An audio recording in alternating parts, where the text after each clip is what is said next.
마가복음 14장 12절부터 26절까지 한 절씩 교독하겠습니다. 무교절의 첫날 곧 유월절 양 잡는 날에 제자들이 예수께 여짜오되 우리가 어디로 가서 선생님께서 유월절 음식을 잡수시게 준비하기를 원하시나이까 하매 예수께서 제자 중에 둘을 보내시며 이르시되 성내로 들어가라. 그리하면 물 한 동이를 가지고 가는 사람을 만나리니 그를 따라가서 어디든지 그가 들어가는 그 집 주인에게 이르되 선생님의 말씀이 내가 내 제자들과 함께 유월절 음식을 먹을 나의 객실이 어디 있느냐 하시더라 하라. 그리하면 자리를 펴고 준비한 큰 다락방을 보이리니 거기서 우리를 위하여 준비하라 하시니 제자들이 나가 성내로 들어가서 예수께서 하시던 말씀대로 만나 유월절 음식을 준비하니라. 저물매 그 12를 데리시고 가서 다 앉아 먹을 때에 예수께서 이르시되 내가 진실로 너희에게 이르노니 너희 중에 한 사람 곧 나와 함께 먹는 자가 나를 팔리라 하신대. 그들이 근심하며 하나씩 나는 아니지요 하고 말하기 시작하니 그들에게 이르시되 12 중에 하나고 나와 함께 그릇에 손을 넣는 자니라. 인자는 자기에 대하여 기록된 대로 가거니와 인자를 파는 그 사람에게는 화가 있으리로다. 그 사람은 차라리 나지 아니하였더라면 자기에게 좋을 뻔하였느니라 하시니라. 그들이 먹을 때에 예수께서 떡을 가지사 축복하시고 떼어 제자들에게 주시며 이르시되 받으라 이것은 내 몸이니라 하시고 또 잔을 가지사 감사기도 하시고 그들에게 주시니 다 이를 마시매 이르시되 이것은 많은 사람을 위하여 흘리는 나의 피 곧 언약의 피니라. 진실로 너희에게 이르노니 내가 포도나무에서 난 것을 하나님 나라에서 새 것으로 마시는 날까지 다시 마시지 아니하리라 하시니라. 함께 읽습니다. 이에 이에 그들이 찬미하고 감람산으로 가니라. 아멘. 아멘. 고난주간 특별 저녁 기도의 넷째 날 오신 성도 여러분, 하나님의 풍성한 은혜를 누리시는 복된 시간이 되기를 주님의 이름으로 축원합니다. 여러분 가지고 오신 기도의 제목 하나님께서 다 들으시고 여러분이 생각하고 기도하는 것 이상으로 하나님께서 분명히 응답하여 주실 줄 믿습니다. 기도를 통하여서 기도 응답의 간증거리들이 여러분의 삶 가운데 우리 교회 가운데 풍성히 넘쳐나기를 주님의 이름으로 축원합니다. 퇴근하고 저녁 식사하시고 교회 오시기 많이 바쁘셨죠? 네. 오늘 저녁 식사 뭐 하셨습니까? 오늘 한 끼 금식 저녁에 하신 분 계십니까? 네. 식사를 준비하는 우리 주부 입장에서 보면 오늘 또 뭘 먹을까? 오늘은 뭐 때울까? 이런 걱정이 참 많은 것 같습니다. 제가 어릴 때 어머니께서 이런 말씀을 하시는 걸 들었습니다. 하루에 하늘 알약 하나 딱 먹으면 뭐 배고픈 것 없는 뭐 그런 거 좀 누가 발명 안 하나? 그런 얘기를 한 게 아직도 기억이 납니다. 근데 그런 알약 없습니다. 매 끼니 챙겨 먹어야지 우리는 건강하게 삽니다. 하나님께서 우리를 구원하시기 위해서 하나를 딱 먹으면 죄가 다 사라져 버리고 그리고 구원받을 수 있는 그런 만병통치약 같은 알약을 주시지 않으셨습니다. 아니면 외우기만 하면 열려라 참깨 뭐 그렇게 외우기만 하면 천국문이 쫙 열리는 뭐 신비스러운 주문을 우리에게 가르쳐 주지도 않으셨습니다. 하나님께서는 우리를 구원하시기 위해서 독생자 예수님을 보내셨습니다. 우리와 똑같은 사람으로 이 땅에 보내셨습니다. 예수님은 우리처럼 태어나고 우리처럼 사셨습니다. 복음서에는 예수님께서 어떻게 사셨는지 그리고 사시면서 어떤 일들을 하셨는지 기록되어 있습니다. 다 아는 얘기를 새삼스럽게 하는 이유는 의외로 많은 분들이 예수님을 아주 특별한 분으로만 생각하기 때문입니다. 물론 예수님은 하나님의 아들이십니다. 예수님은 기적도 많이 행하셨습니다. 하지만 복음서를 읽어보면 예수님이 기적만 행하신 것이 아닙니다. 우리처럼 태어나고 먹고 자고 웃고 울고 사람들과 만나서 이야기하고 하나님께는 기도하며 사셨습니다. 그리고 우리처럼 죽으셨습니다. 복음서에는 이런 예수님의 일생과 일상이 기록되어 있습니다. 복음이란 어떤 신비한 영적인 원리 아니면 뭐 신학적인 진리 뭐 그런 게 아닙니다. 복음은 예수님의 삶이요, 바로 예수님의 이야기입니다. 예수님께서는 슈퍼맨처럼 짠 하고 나타나셔서 갑자기 십자가에 못 박혀 죽으시고 다 이루었다 하시고 뭐 부활하셔서 뭐 하늘나라 올라가시고 그렇게 하지 않으셨습니다. 예수님은 갓난아기로 태어나셨고, 그리고 자라셨고, 그리고 사셨습니다. 그 이유가 세 가지입니다. 첫 번째는 구약의 제사 때 속죄제물로 흠 없는 어린 양을 드렸던 것처럼 사람을 대신할, 하지만 죄가 없는 사람이 필요했기 때문입니다. 그래서 하나님의 아들 예수님께서 우리를 대신할 대속죄물로 이 땅에 오신 것입니다. 그리고 두 번째 이유는요, 히브리서 4장 15절 말씀에 기록되어 있는데, 먼저 이 말씀을 함께 읽어보겠습니다.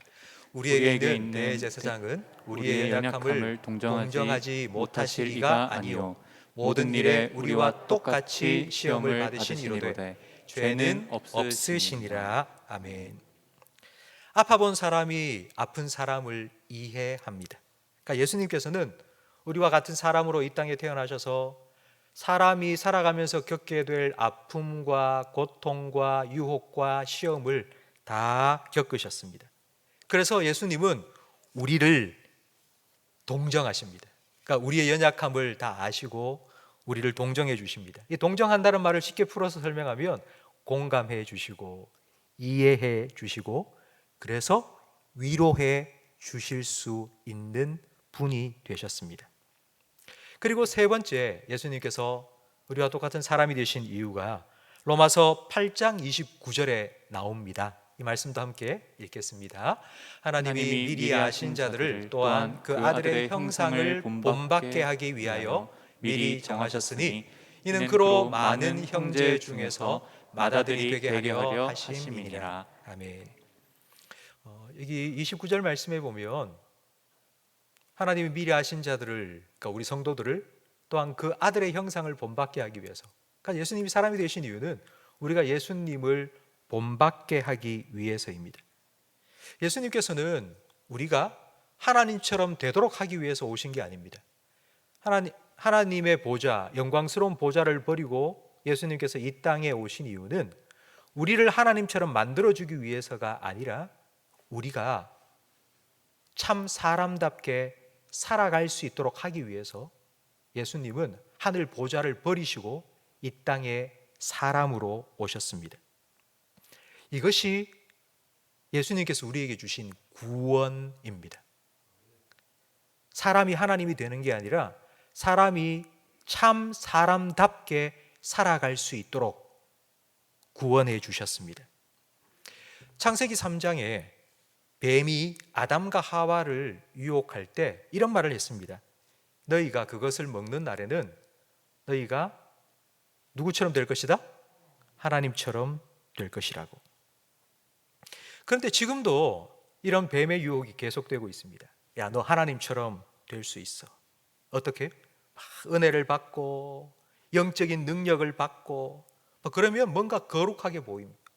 그리고 뭔가 더 영적으로 보이고 그래서 더 위대하게 보이고 믿음이 참 좋은 것처럼 보이도록 계속 유혹합니다. 그런데 이에 반해서 매일매일 날마다 하나님을 의지하며 살아가는 삶, 그건 그런 영적인 능력을 받고 신비로운 체험을 하고 풍성한 은혜를 받고 살아가는 그런 삶과 비교하면 너무 초라하고 평범해 보입니다. 그런데 여러분, 이 둘 중에 무엇이 더 어려울까요? 그럼 기도하고 하나님 주시는 은혜를 팍 받아서 뭐가 좀 된 것 같이 느껴지는 그런 기분을 갖는 게 더 어려울까요? 아니면 하루하루를 하나님 의지하는 믿음으로 살아가는 것이 더 어려울까요? 그래서 마귀는 우리에게 계속 유혹합니다. 너 하나님처럼 될 수 있다고. 예수님은 우리가 어떻게 살아야 하고 어떻게 죽어야 하는지를 보여주시기 위해서 사람이 되어 이 땅에 오시고 그리고 사셨습니다. 오늘 우리가 함께 읽은 마가복음 14장의 말씀은 예수님의 마지막 하루의 일상이 기록되어 있습니다.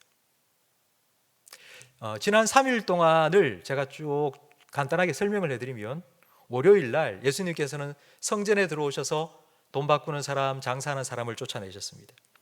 화요일에는 성전으로 가는 길에 어제 저주한 무화과 나무가 뿌리까지 말라버린 것, 그거 보면서 성전을 빗대어 말씀해 주셨고요. 그리고 어제는 베다니 나병 환자 시몬의 집에서 한 여인이 와서 옥합을 깨뜨린 이제 그 일을 살펴보았습니다. 그리고 이제 목요일 넷째 날이 되었는데, 여러분 오늘 본문 12절 말씀을 다시 한번 화면을 보면서 읽겠습니다. 무교절의 첫날 곧 유월절 양 잡는 날에 제자들이 예수께 여짜오되 우리가 어디로 가서 선생님께서 유월절 음식을 잡수시게 준비하기를 원하시나이까 하매, 무교절의 첫날 곧 유월절 양 잡는 날이라고 되어 있습니다. 그게 바로 목요일입니다. 출애굽한 그 기념일 유월절인데요, 유월절은 금요일 저녁부터 시작됩니다. 근데 출애굽기에 보면 출애굽한 그날 전날 밤에 양을 잡았습니다. 그러니까 금요일 날 유월절이 시작되면 그 전날 유월절 양을 잡아서 준비한 겁니다. 그러면 무교절의 첫날 곧 유월절 양 잡는 날은 목요일, 바로 오늘 저녁입니다. 예수님께서는 제자들을 시켜서 이제 유월절 음식을 함께 먹을 장소를 준비하고, 그리고 유월절 음식도 준비하게 하셨습니다. 그래서 제자들과 다 함께 앉아서 이제 유월절 음식을 이제 먹기 시작하는데, 예수님께서 갑자기 이런 말씀을 하셨습니다. 너희 중 하나가 나를 팔리라. 예수님 마지막 하루, 그 마지막 일상에 처음 등장하는 예수님의 늘 일상 속에 있었던 한 가지가 바로 배신입니다. 배신. 예수님 주변에는 참 많은 사람들이 있었습니다. 많은 사람들이 예수님의 기적과 능력을 체험하기 위해서 몰려들었고요. 그리고 예수님께서 한 말씀을 딱 하시면 아우 듣기 힘들다, 무슨 말인지 모르겠다, 뭐 저런 말을 해, 그러고는 또 다 떠나가기도 했습니다. 사람들이 많이 예수님 곁으로 몰려왔다가 또 썰물이 빠져나가듯이 쭉 빠져나갔습니다. 마지막 날도 마찬가지입니다. 3년 동안 예수님과 동고동락했던 제자 중에 한 사람, 그 한 사람으로부터 예수님은 배신당하셨습니다. 예수님께서 그 제자 한 사람을 향하여서 네가 어떻게 나한테 이럴 수 있어? 라고 하지 않으셨습니다. 오히려 예수님께서는 가룟 유다를 불쌍히 여기셨습니다. 깨닫고 돌이키기를 원하셨습니다. 기회를 주셨습니다. 안타까이 여기셨습니다. 또 오른팔 같이 여겼던 베드로가 3번이나 예수님을 모른다고 부인합니다. 예수님께서 베드로를 향하여서도 아무 말씀하지 않으셨습니다. 책망하지 않으셨습니다. 오히려 베드로야, 나는 네가 믿음이 떨어지지 않기를 기도한단다 라고 말씀해 주셨습니다. 긍휼, 용서, 바로 이것이 예수님의 일상이었습니다. 그리고 난 후 이제 예수님께서는 제자들의 발을 씻겨 주셨습니다. 여러분 요한복음 2장에 물로 포도주를 만든 가나 혼인잔치의 기적을 아마 다 기억하실 겁니다. 그런데 그 물이 어디에서 났습니까? 돌 항아리 6이 있는데 그 돌 항아리 6에 물을 다 담아라. 그리고 그 물을 떠다 주니 포도주가 되었습니다. 왜 돌 항아리 6개나 있었을까요? 그 돌 항아리의 물은 뭐에 쓰는 물이었을까요? 바로 씻기 위한 것입니다. 샌들을 신고 다녔기 때문에 발에 먼지가 덕지덕지 붙어 있습니다. 그래서 집 안에 들어오면 제일 먼저 씻었습니다. 여러분 매일 씻습니다. 자주 씻습니다. 이것이 유대인들의 일상이었습니다. 그런데 마지막 날 예수님과 제자들이 마지막 식사를 하는 예수님의 마지막 그 하루, 그날만큼은 그 어느 누구도 늘 해왔던, 매일 해왔던 발 씻는 일을 하지 않습니다. 아무도 하지 않습니다. 여러분, 이럴 때가 있지 않습니까? 늘 해오던 건데, 늘 가족을 위해서 밥을 해왔는데 어느 날 내가 언제까지 이 일을 해야 돼? 오늘은 못하겠어. 알아서 먹어. 그럴 때 있지 않습니까? 어떤 날은 정말 손가락 하나 까딱도 못할 정도로 너무 지치고 피곤해서 정말 아무것도 못하겠다 싶은 때도 있습니다. 어쩌면 제자들이 바로 그런 날입니다. 오늘이 목요일 저녁 예루살렘에 들어와서 3일 동안 얼마나 많은 일이 있었습니까? 몸도 마음도 참 많이 지쳤을 것입니다. 난 못하겠다. 네가 해라. 서로 눈치만 보고 있는데 갑자기 예수님이 벌떡 일어나셔서는 허리에 수건을 두르고 대야에 물을 떠가지고 와서는 발을 하나씩 씻겨 주셨습니다. 저는 오늘 이 말씀을 준비하면서 정말 위로를 많이 받았습니다. 저도 그럴 때가 있습니다. 저도 기도가 안 되고 말씀 준비를 해야 되는데 말씀 준비가 안 되고 그냥 아무것도 하기 싫고 해야 될 일인데 못 하겠고 그래서 사역에 빵꾸가 뻥뻥 나는 그런 날이 참 많이 있었습니다. 그런데도 지금까지 제가 이렇게 사역을 하고 여기까지 올 수 있었던 건 예수님께서 허리에 수건을 두르고 대야에 물을 떠서 제가 해야 될 일을 대신 해 주셨기 때문입니다. 성도 여러분, 우리가 늘 해야 될 일 알고 있는 기도하고 말씀 읽고 큐티하고 나 그렇게 살아야 되는데 근데 그렇게 살지 못했던 날이 얼마나 많습니까? 그런데도 아무 일 없이 무사히 또 하루를 지나고 하루를 보낼 수 있었던 것은 예수님께서 바로 이 마지막 날 늘 예수님 그렇게 하셨던 것처럼 우리의 연약함을 은혜로 덮어주시고 우리의 부족함을 능력으로 채워주셨기 때문입니다. 이것이 예수님의 일상이었습니다. 그리고 난 후 예수님께서는 제자들과 함께 식사를 하셨습니다. 떡을 떼어주고 잔을 나누고 함께. 여러분, 떡과 잔, 떡과 포도주, 이건 특별한 음식이 아닙니다. 유대인들의 일상적인 식사, 음식입니다. 늘 먹고 마시는 것입니다. 그런데 이날은 예수님께서 떡을 떼어주시면서 이건 너희를 위한 내 몸이다 라고 말씀해 주셨고요. 그리고 포도주 잔을 나눠주면서 이건 너희를 위하여 흘리는 내 피다 이렇게 말씀해 주셨습니다. 이 말씀의 의미를 고린도전서 11장 24절은 더 좀 자세하게 풍성하게 설명해 주고 있는데요. 이 말씀도 함께 읽어보겠습니다. 축사하시고 떼어 이르시되 이것은 너희를 위하는 내 몸이니 이것을 행하여 나를 기념하라 하시고 식후에 또한 그와 같이 잔을 가지시고 이르시되 이 잔은 내 피로 세운 새 언약이니 이것을 행하여 마실 때마다 나를 기념하라 하셨으니. 예수님께서는 오병이어 기적을 행한 그 기적으로 나를 기념하고 기억해라 말씀하지 않으셨습니다. 만약 오병이어 기적을 행한 예수님을 기억하고 산다면요, 아마 우리 주부들은 식사 때가 되어도 준비를 안 하고 오병이어 기적을 나타내 주시옵소서 아마 그럴 겁니다.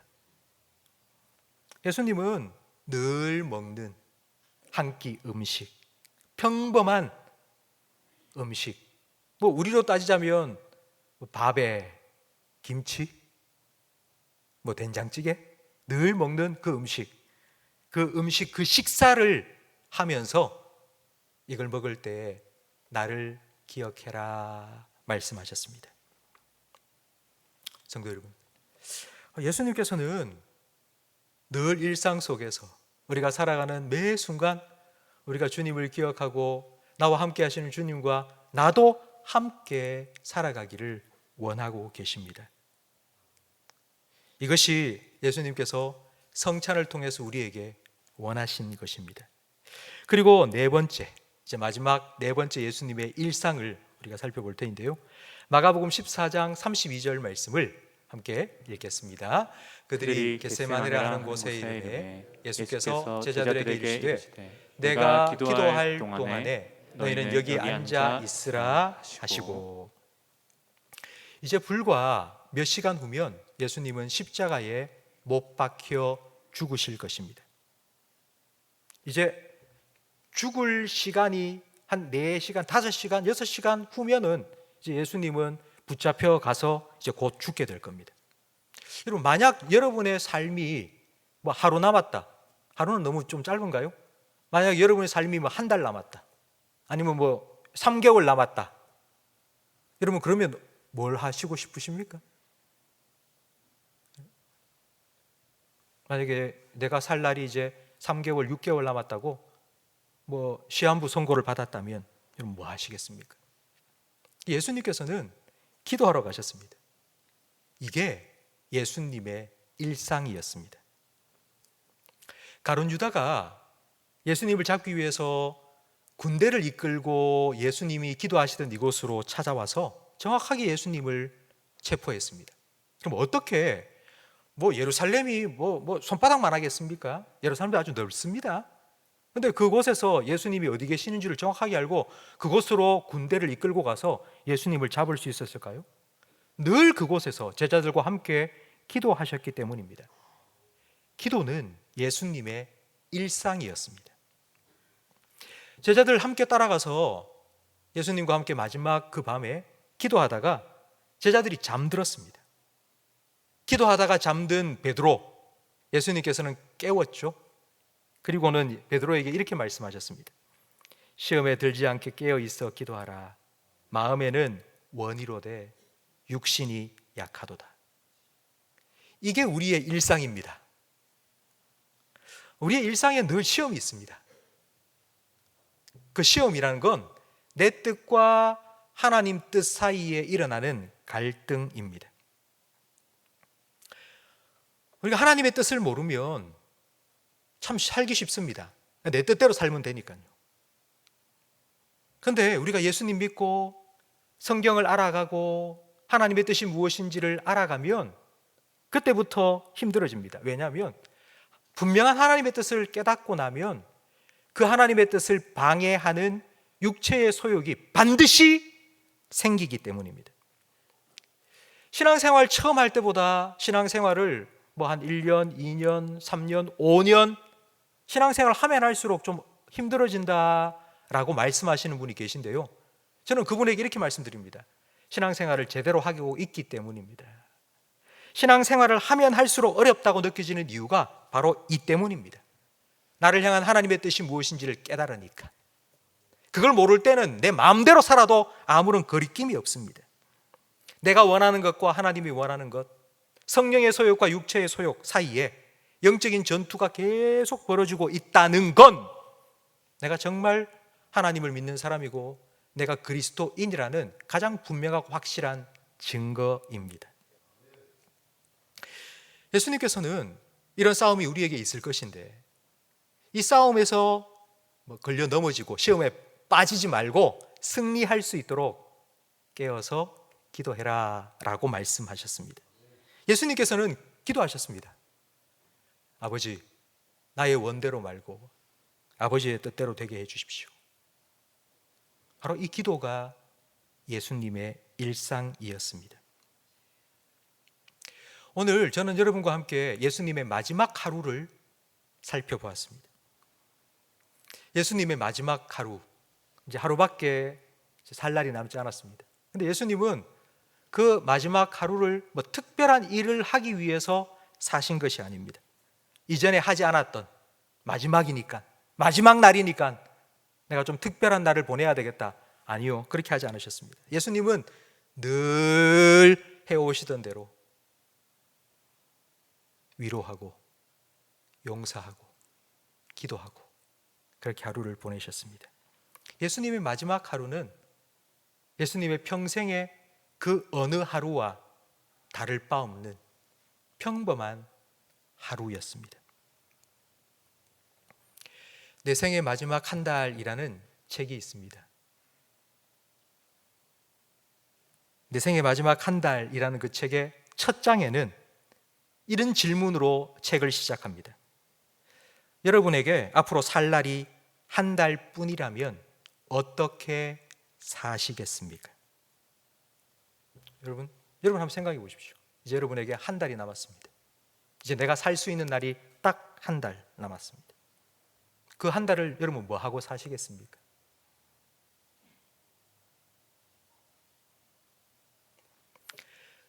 내 생의 마지막 한 달이라는 그 책의 마지막 페이지에 보면 이렇게 제안하고 있습니다. 살 날이 딱 한 달 남았다면 어떻게 살겠냐는 질문을 받았을 때에 그 저자는 이 책을 읽는 많은 사람들이 이와 같이 대답을 했으면 좋겠다고 적어 놓았습니다. 내 생명이 한 달 남았다 해도 지금까지 살아온 것과 다를 바 없이 그 한 달을 살겠다고 대답할 수 있는 사람이 되기를 원합니다. 그렇게 한결같은 삶, 후회 없는 삶을 살아가기를 바랍니다.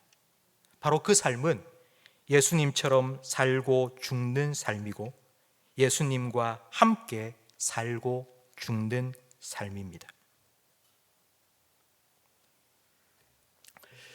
성도 여러분, 이 책에서 말하는 것처럼 저도 여러분의 삶이 이제 한 달 남았다면 여러분이 이렇게 대답할 수 있었으면 좋겠습니다. 저도 마찬가지고요. 뭐 특별한 다른 삶, 뭐 다른 일을 하고 그렇게 사는 게 아니라 지금까지 살아온 것처럼 그냥 그런 평범한 그 일상을 보내면서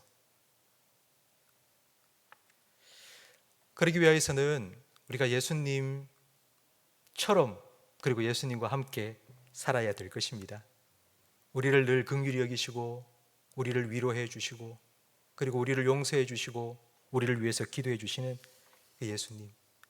그 예수님께서